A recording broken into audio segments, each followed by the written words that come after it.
வாழ்க்கையில் நான் 20 வயசாக இருக்கும்போது பைபிள் காலேஜில் படிக்க போனேன் பாருங்க. என் வாழ்க்கையில் நடந்த ஒரு மிகப்பெரிய காரியம். பைபிள் காலேஜை விட அங்கே போதிக்கப்பட்ட நிறைய காரியங்கள் ரொம்ப டெக்னிக்கலாக பைபிள் அது இதுன்னு போதிச்சாங்க.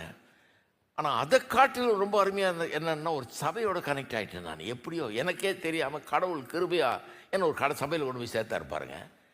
அந்த சபையில் போதகர் பிரமாதமான போதகர், பாடல்கள் அற்புதமாக பாடுவார், பிரசங்கமும் பிரமாதமாக பண்ணுவார் அவர். அங்கே காலையில் 7 மணிலேருந்து 10 மணி வரைக்கும் ஞாயிற்றுக்கிழமை தோறும் வெறும் ஆண்களுக்குன்னு ஒரு போதனை கொடுப்பார். உட்காந்துக்கிட்டு டேபிளில் பைபிளை வச்சுக்கிட்டு உட்காந்துக்கிட்டு பேசுவார். 70-80 பேர் வந்திருப்போம். இது என்னுடைய வாழ்க்கையில் ஒரு பெரிய மாற்றத்தை ஏற்படுது. அத்தனையிலேருந்து எல்லாம் இவங்கெல்லாம் வந்துடுவாங்க, குடும்பம்லாம் வந்துடும். குடும்பங்கள்லாம் வந்தோடனே பாட்டு ஆரம்பிப்பார் பாருங்க. இந்த தேர்ஸ் எ ஃபீலிங் இந்த அந்த பாட்டெல்லாம் அங்கே தான் கற்றுக்கிட்டேன், அவர்கிட்ட தான் கற்று பிரமாதமாக பாடுவார். அந்த இடத்தையே உலுக்கி எடுத்துருவார், அந்த மாதிரி பாடுவார். அவர் குரலும் அவர் பாட்டும் மியூசிக்கும் அந்த சபையில் அவ்வளோ பிரமாதமாக இருக்கும் பாருங்கள். ஒரு சபையில் போய் இருந்ததன் மூலமாக என்னுடைய வாழ்க்கையே மாற்றப்பட்டது. அங்கே தான் கற்றுக்கிட்டேன் எப்படி ஒரு சபையை நடத்தணும், சபையில் எது முக்கியம், எப்படி பாடல்களை முக்கியப்படுத்துவது, இதெல்லாம் எனக்கு அங்கே தான் புரிஞ்சுது பாருங்கள். பாடல்கள், ஜெபம், ஆராதனை, அப்புறம் பிரசங்கம், இதெல்லாம் எப்படி கலந்து வரணும் சபையில். அனாவசியமாக அதையும் இதையும் பண்ணிகிட்டு இருக்கக்கூடாது. ஆரம்பம் முதல் துவக்கம் வர பேக்டாக இருக்கணும், நல்ல அருமையான காரியங்களால் அடங்கி இருக்க வேணுங்கிறத பார்த்து கற்றுக்கிட்டேன் பாருங்கள். இல்லைன்னா நான் கற்றுக்கவே மாட்டேன்.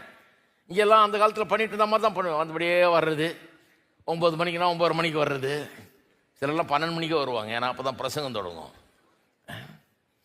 அப்படி தான் இருந்திருப்பேன் நான். ஏன்னா அதுக்கு எனக்கு அதுதான் தெரிஞ்சுது, எனக்கு அதுதான் தெரியும். அதில் ஒன்றும் தப்பே கிடையாது. ஜனங்க சொல்லுவாங்க மெசேஜுக்கு போயிடுவோம் நம்ம. ரொம்ப ஆவிக்குரியவர்கள்லாம் நீங்கள் பாட்டு பாடுறதுக்கெல்லாம் வரமாட்டாங்க, முன்னால் ஜபத்துக்கெல்லாம் வரமாட்டாங்க. மெசேஜ் 12 மணிலேருந்து 1 மணினா 12 மணிக்கு கரெக்டாக நுழைவாங்க. அவங்க ஜனங்களை குறை சொல்ல முடியாது. ஏன்னா இந்த முதல்லேருந்து ஆரம்பித்து பிரசங்கம் வரைக்கும் 6-6ன்னு அறுக்கிறாங்க சில நேரம். அதனாலேயே அவங்க போப்பா நீ அறுக்கிறது எனக்கு வேணான்னு சொல்லி அவங்க இருந்துடுறாங்க.